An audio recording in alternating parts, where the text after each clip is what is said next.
Hello, welcome to Dialogue 14, where we have two solo exhibitions. At the ground floor we have Catarina Osório de Castro's work, photographer from Lisbon, and upstairs at the projection room we have Uriel Orlow, there is an artist from Zurich. And for both of these shows we have the pleasure to work with Joerg Bader. He's a curator. He was the head of the Center of Photography in Geneva for over 20 years. And he was actually part of the process of producing the works with Catarina in Diamantino's lab in Paris. And so very close to her practice now. And with Uriel, he had already invited Uriel twice in the past. So they already knew each other, so it was a good coincidence. And so this is the cycle, the sessions, artists in conversation, and I'm going to leave the floor to them. Thank you. Enjoy. Thank you.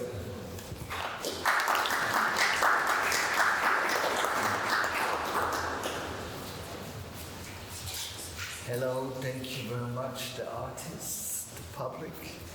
Nice to be all together and to speak about your work.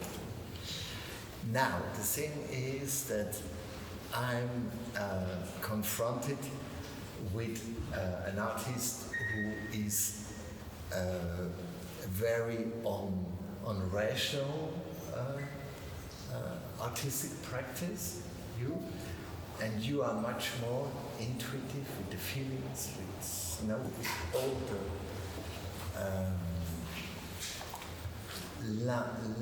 l'infime,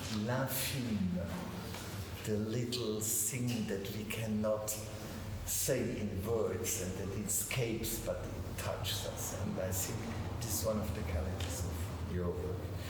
And I would like to start because what you have in common, this is what we try to discuss this afternoon.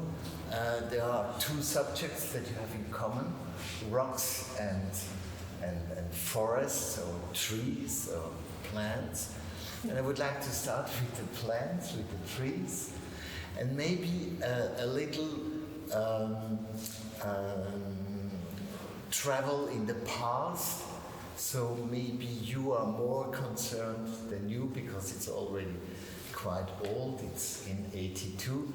In 82, at the Documenta in Kassel, boys made one of the works that for me is one of the most important works of the second part of the 20th century, when he decided to plant, he tried to convince the city of Kassel and its citizens to plant 7,000 trees. The interesting thing was that he knew that if there is not a change in the structure of the city, it will not be possible to plant these trees. But he was talking about trees. And I think in the last years there have been a shift, and this is very interesting with your work, because nowadays we don't speak anymore about trees, because we know that trees alone are kind of abandoned individuals. Trees are, like us, social organisms. And so in nowadays we speak much more about forests. So we will speak about forests and plants. No? Okay. So I come to my first question or observation concerning Uriel. You've said that your work has shifted from questions related to trauma, specifically the Holocaust, to those of haunting and specters.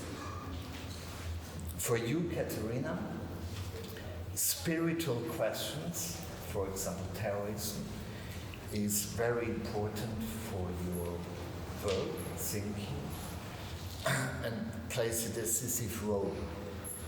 In both cases, we are somehow outside the frame of images. We are in, no. And my question to you both is, so how you bring it to images? I mean, we have the proof you made it, but I mean, you have an interest in things that are not material, that you cannot define, who are much more in the air, and you're working on bringing that to images. So I was first to Uriel and then to Catarina. If you could say something about that first. Thank you. Yeah, it's a complex question. I'll try to address its two parts. I think perhaps starting with your first observation, trauma, haunting, and also what's happening in this film. I think one of my interests has always been to look at how kind of what we perceive or what we often perceive falsely as the chronology of time, the linearity of time, where there's past, present, and future neatly lined up, which has a sort of advantage where the past is past, it's over, we don't need to care about it, the future hasn't happened yet, so we don't really need to care about the future either. So we can sort of be a bit careless in the present. And for me, I think what unites all of the phenomenon that you talk about, whether it's trauma or haunting or a forest from 280 million years ago, it's that they interrupt this chronology, this linearity, this comfortable linearity, and make us realize it's not as simple. The past is still here, and the future is also kind of already here. So it's more complicated, which means we have more responsibility for the past and the future, which is in a sense what interests me. So there is a kind of, I think, an arc between that. Whether it's, like a trauma from the past that still haunts us, that still affects us today, or whether it's a forest from 280 million years ago that teaches us about global warming and how plants might adapt better than we do, and what we can learn from that. As you rightly say, it's kind of, it pushes us to the edges of representation, because it's difficult to talk about time, or to show time, or to show these kind of chronology. And that's what the interest for me as an artist, really, to try to find images for things that are difficult to show. We're surrounded by images like all the time. We have a kind of like, we have too many images almost, but these images are often quite sort of overdetermined. We know exactly what they are or how they're used. So as an artist, for me, it's interesting to find different strategies of trying to engage with these, with this question of representation at the end. And it could be film or it could be other things. Thank you. Yeah. For you, Catarina, this question of the material and then to bring it to an image. Of course, photography is material, and images are material, physical. We are showing something material and physical. But I'm very interested in showing the spiritual. What I'm saying is that, of course, I like to show the details of the skin, of the material. But what I really like is to live in the air, the aura of the things that I'm photographing, even if they are plants, or if it is a person, or even if it is a rock. It's everything for me. Like I'm really connected to Taoism, for example. So for me, what I've learned is that everything has a spirit. Other than our physical. So I think this work talks a lot about it. Not only this work, but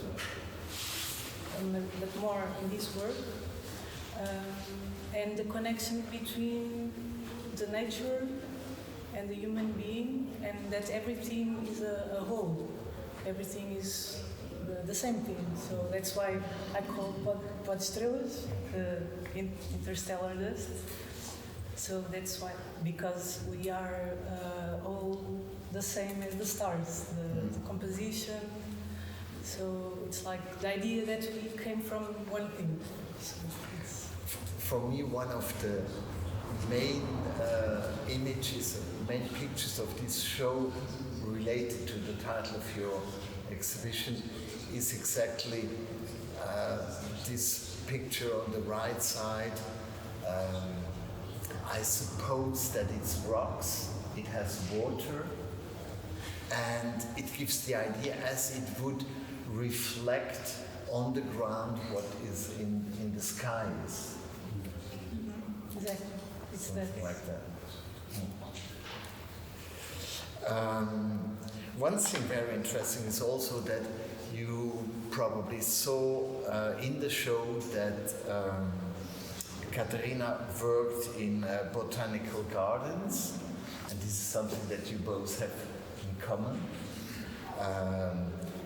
Catarina worked in the botanical garden, for example, of Edinburgh, Paris, and also here in Lisbon. And you too, you worked in I think in the same garden, the tropical botanical garden of Lisbon.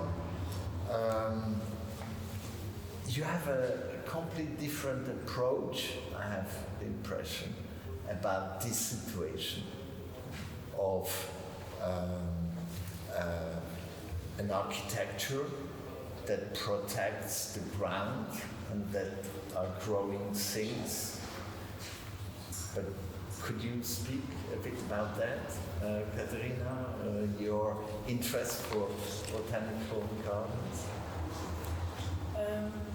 I'm still trying to understand my real interest because I started to like going to botanical gardens a long time ago, but to photograph them only in this work, because I was talking a lot about plants.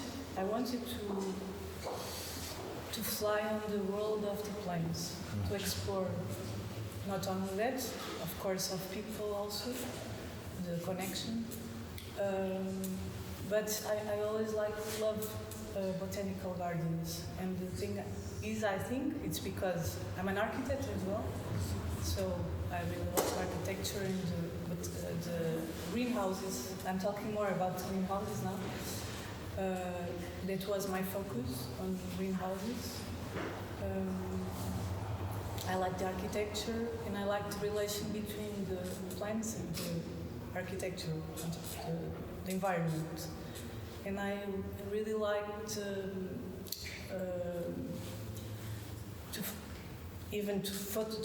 understand what kind of plants, what kind of strange plants can I find there. That's my dog. What kind of plants do I find? One of the plants you explained to me, the picture, the photograph with the man looking at the plant. It's the only photograph of you where you give us a place as observer, because it's the place of an observer that you're photographing. It's a man looking at these plants. And you told me that these plants are carnivore. So was that important for you, this It's important because first I thought that it was very beautiful. I was like really amazed when I saw it. I was wow, it's amazing. These colors, this construction, the symmetry, also this old building, this color, the thing that I don't see outside. I just see the glass, because it was winter in Edinburgh, Glasgow, this one. And then I saw that plant is really weird also. So it was something like curious for me. So that's why I think I was so interested in photograph that. Because there's another one, I think it's on this wall, and where the plants have a kind of animal presence. It's like lemurs or like a kind of, I don't know, a crocodile, and it's a cactus that is posed on the balustrade, no? For you, or for you both, I mean, we speak about the greenhouse effect. Working with the greenhouse is that on a linguistical level conscious for you? Not so much. I think my interest in botanical gardens may be similar, but from a different way. It's kind of like things are not what they seem. Botanical gardens are beautiful places with a lot of beautiful plants from all over the world. And at the same time, they're also like archives, in a sense, of a particular history, of a colonial history. How did these plants get there? When did they get there? So for me, it's kind of, I've been quite interested for a long time in how plants can be seen as witnesses. And we don't usually think of like plants as witnesses because they don't speak. So it's like, it's a sort of bit of a stretch. But I think it's interesting to think about how things in the world witness histories and things that are going on that are to do with us, but it's not us doing the witnessing. So when we go to a botanical garden, I worked with a botanical garden in Paris, like a specific one, the tropical botanical garden that was sort of getting plants and seeds from Latin America and was doing tests sort of around the end of the 19th century, beginning of the 20th century, and then transplanting those plants to West Africa, to the new colonies that France acquired after the Berlin Conference. So there was like a whole network, and then I got interested talking about the greenhouse in what is called the ward case, which is a kind of a greenhouse that can be transported, so where you can move plants through continents. So I followed the whole route from France to Senegal, Mali, the whole kind of West African sort of coast, and see the test gardens that were set up there and what happened with them. The greenhouses either abandoned now as kind of relics or ruins of that history, or repurposed in the kind of independent sort of states. Here in Lisbon, the tropical garden also has its own history that is very much connected to Portuguese colonialism. In the tropical garden, there's the Palácio de Calheta, which has an amazing wood collection. So I got interested in the woods. I worked with those woods, and these woods that kind of were brought from all over the world. So it's sort of this thing of, sort of thinking about plants as witnesses to something. And we more than human witnessing. Yeah. And we can also maybe consider the botanical garden as a laboratory for colonial economy. Yeah, totally. Because this is what I learned searching on your words, that these botanical gardens, for example, in Belém, there is an incredible botanical garden. That's the one. Mm-hmm. Yes. But these gardens have been done just to experiment if plants from another place could be planted here and giving economical success. But what I like in the works we spoke about, maybe you don't see it completely this way, but for me, how you photograph the botanical gardens has something very melancholic. It's something. It's a world that you feel that is dying or going away or disappearing. I mean, it's with how do you say rust. rust, no? It has a sign of time who passed. And so how comes this attraction? Has that to do with your melancholical side? Yeah, of course. Of course, the greenhouses are from the colonialism, so they are old places. The major, of course, not these ones of agriculture we have now. And of course, that attracts me also, because it's an old place, it's a little bit decadent, and it's a little bit stopped. Like what I feel is that something has stopped there. The time has stopped when I enter in a greenhouse. Something that it's a completely different world with a different time. It's a different place. It's mysterious. I don't know if you feel that also. Maybe I make a bridge, because you also spoke about the greenhouses as a place for you, your feelings, that everything is frozen. No? And it's interesting that when I ask you, can you imagine also to work with video, for example, said, oh, no. So you are really insisting on the photographic medium. And the photographic medium also froze the signal. It's frozen. You see a relation between the greenhouse effect and the photographic effect. I think that not only in this work. I think that my pictures always talk a little bit about that. Frozen time. It's like if everything was like stopped, and I'm talking more about immortality than about life or death. I'm always in between these two worlds. It's like if you see sometimes a figure, it seems it could be not dead, but it could be like a sculpture, or it could be a rock, or it could be. Or if you see a plant, could be not alive, or it could be alive. And the things that are dead, actually, stones, rocks, I think I give them a little bit more life than they have. So I think I'm always talking a little bit about being alive, being dead, and immortality in between. That's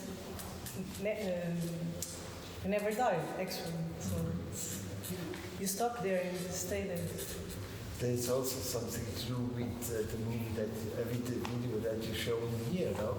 Because we are in a time jump from here to 200 millions and more backwards, no? And the presence of the children in this video gives this kind of huge, let's say, dimension in time.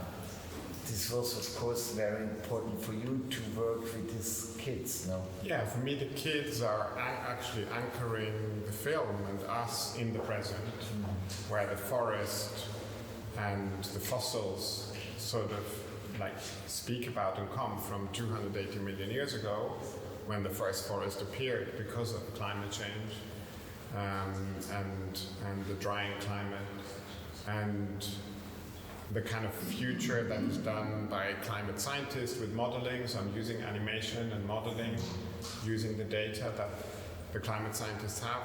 And the kids are very much in the present, and I think this sort of like, it's almost like what happens in meditation. You would just have the present and everything else falls away. But when you were speaking, I was kind of thinking about how both photography and the moving image are means to travel through time, of course, because the photograph, as Roland Barthes kind of said famously, is always the has-been. Yeah. It's like it was there when it was taken, the film like is unfolding in front of us. It's also kind of a time travel. But what I was thinking while we sit here also is kind of that we share this tactility, trying to touch with the image. Yeah. So that the image is not just optical but tactile. Yeah. Yeah, thank you. I think this is a very important observation. It's very present in the work of Catarina. You have that, you have this, and go. And in yours, when the kids are touching the stones, they are touching the trees, and we are following with our eyes the finger of the child. Concerning the present of the child, I ask myself, I looked at the second or third time, and then all of a sudden I was thinking, but from where comes this text? That's a good question. So the text, because we don't see them learning it. We know that they're reading. Yes, we know that they're speaking because they're speaking it. So the text is different things. I was working with a paleobotanist who basically, like, who's a scientist who's looking at plants from 200 million years ago and trying to understand, like, what they mean and what happened with the atmosphere, with the plants themselves. So I was speaking with her a lot about the past and what these fossils mean, and I was speaking with the climate modelers who were trying to think about how the forest would evolve with climate change, which is kind of like highly sort of scientific language often. And so it was interesting to me to kind of then move this content and to think about the kids as our teachers, with and without language, and the forest, of course, too. So it's from material that the scientists basically told me about the fossils and about the future forests. And then I sort of did workshops with the kids, and we sort of worked on the text. So this has to do with the learning program. Yes, with the learning. Yes, with learning. But then, the kids in turn become the kind of teachers and the ones who know and who give us sort of information, which puts them in a different situation, which means we need to take them more seriously. And not just think, oh, they're just kids playing, but actually they're performing something. They're performing coexistence. They're performing a kind of way of being with nature that we've forgotten and that maybe we need to relearn. And in a very enchanted way, no? Yeah. They are very happy in this environment. You feel them. I think they're at home. They're at home. Because they're kids who go to the forest every day. They're not kids who go on a Sunday with their parents to play in the forest. The forest is their environment. So they know which plants to eat. They know how to climb, how far to climb. They kind of know how to survive in the forest. Yeah. But so, is that a program of a Montessori school, or how is that organized, this school of the forest for the kids? There's a series, it's a sort of independent movement of forest schools that exists a little bit more in German-speaking countries. And so this school is in South Tyrol in the north of Italy, but it's a bilingual region where people speak German and Italian. So, but it's the whole school. It's not 2 hours apart of the public school. Everything. It's the whole thing. Morning, the whole thing. Yeah. Yes. So we need more forests. We do. Something that also is I observed in your video is that, but there is the same thing in your show. All of a sudden, you are confronted to your position as a viewer. And I already spoke about the man who looks at these carnivore plants. But in your movie also, when the camera starts to run with the kids, then all of a sudden you ask yourself, but who is behind that? No? There is something ghosty? I ask. Maybe. I mean, it's actually quite rare for me to use movement in my films or camera movement. So this is a bit different because I was working in a large space and the kids are moving around. I'm quite keen on still moving image shots in general. But it is interesting, to think about obviously the kind of emancipation of the image through movement that the camera makes possible. That you can have multiple points of views and you can follow something. I mean, quite often I make a switch where there is a kind of this moment of awareness where we really become aware of the camera. I think here it's in the moment when the camera starts running and moving. Yes. Because we always have this way of looking at photographs. We never ask who was doing it and what was the position and who's behind the camera, no? And in the picture you made with this man, we have this situation, and when the camera starts to move, it was for me a bit similar. Despite you shared ecological commitments, both your approaches are, I think, different. For you, Catarina, the living world no longer called nature. I think we should agree on that. Well, this is an important information. Stop speaking about nature, because as long that you speak about nature, you speak about something that is out of you. This is Cartesianism. This is the difference between nature and culture.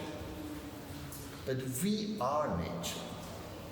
So we cannot any longer speak about nature. So we have to find new words. We have to find speaking about living.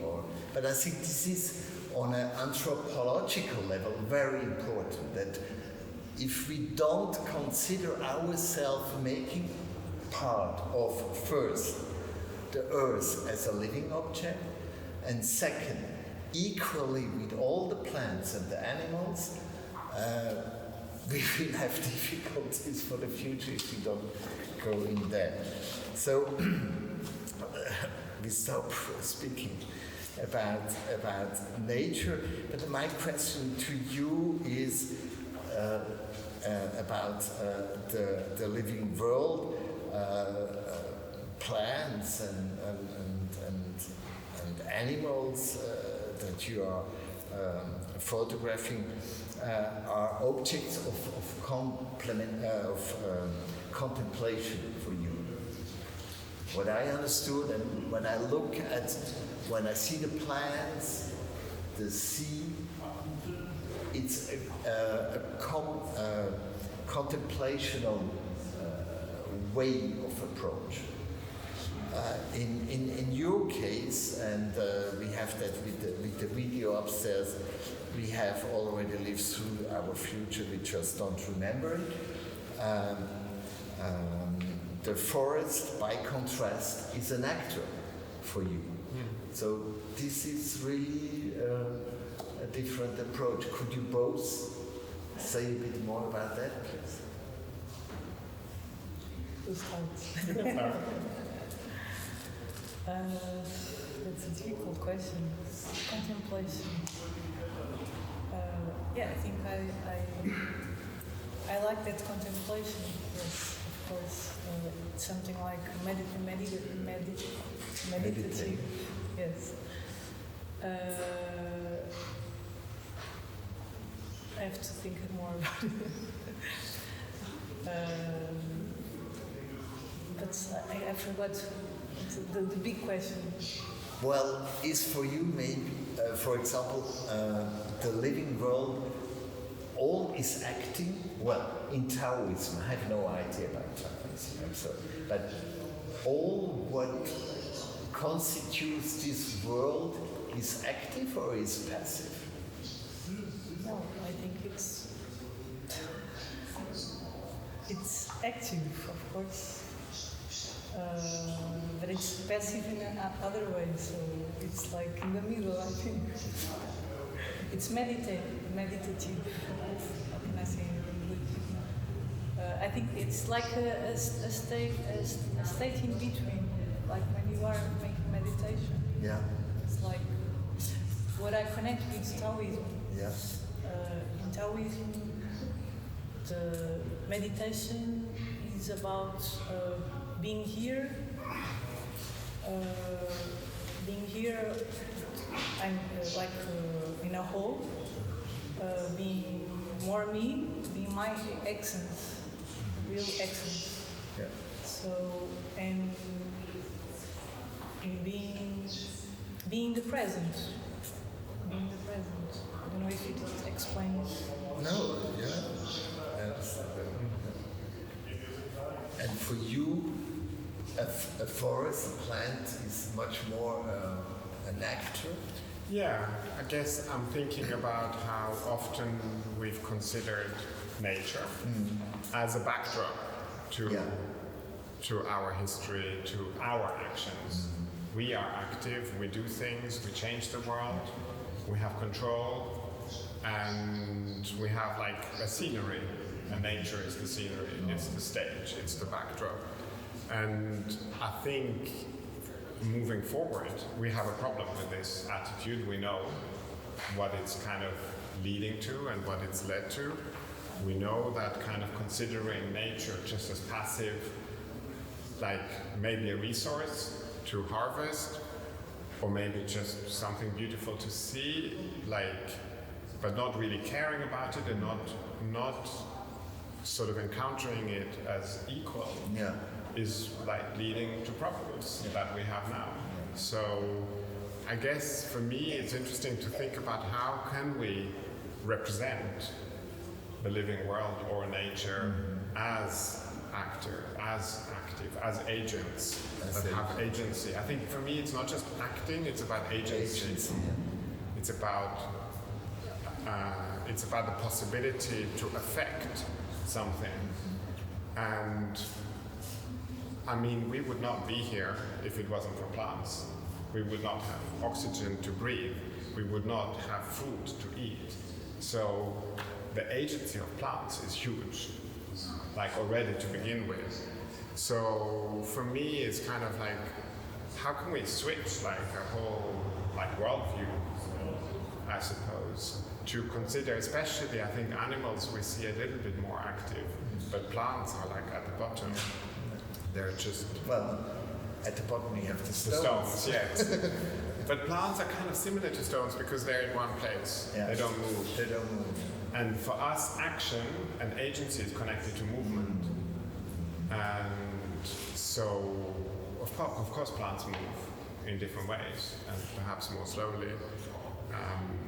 Like I've been, for example, in another work, I was interested in how plants move up mountains because of climate change in Switzerland and the Himalayas, for example, and how they actively seek new habitats and what that means.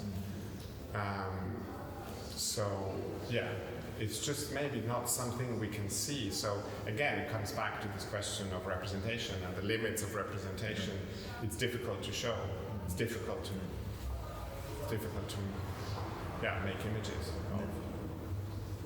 And it needs probably also text or context, no, in this way. Sometimes, not always.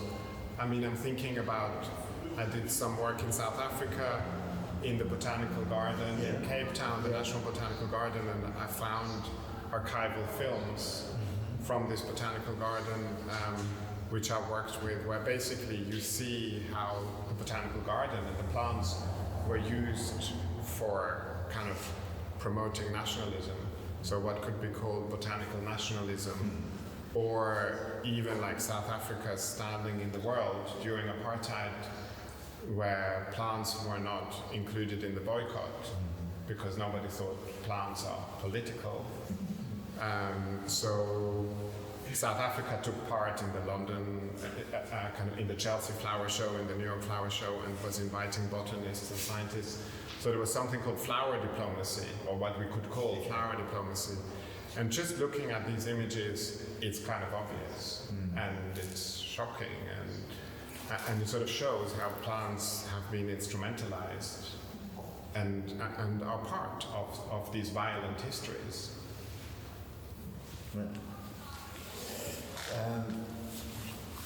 Maybe one of the last. You also can interrupt. I mean, if you have questions directly to the artist, please. Yeah. Just a quick idea is, stones also have seen that they have a lifespan. Stones change over time. They evolve, and we think they don't move because we're moving quickly, right? But stones, we can make a case for stones being alive, and they're not breathing this. Maybe there is some, chemical reactions that could be even close to breathing with stones. Absolutely.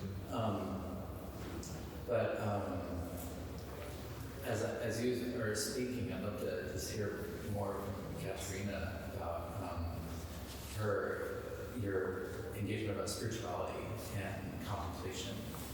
And I'm just soaking in these three beautiful images here that have this iridescent, I would say spiritual, kind of iridescent quality of light on the surface.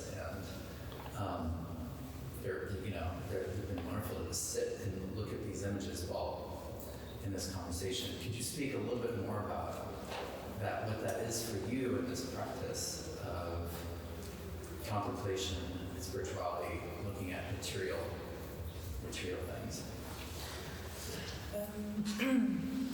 What I'm learning is that when we stop thinking a lot, like we are rational, and then we have our intuitive,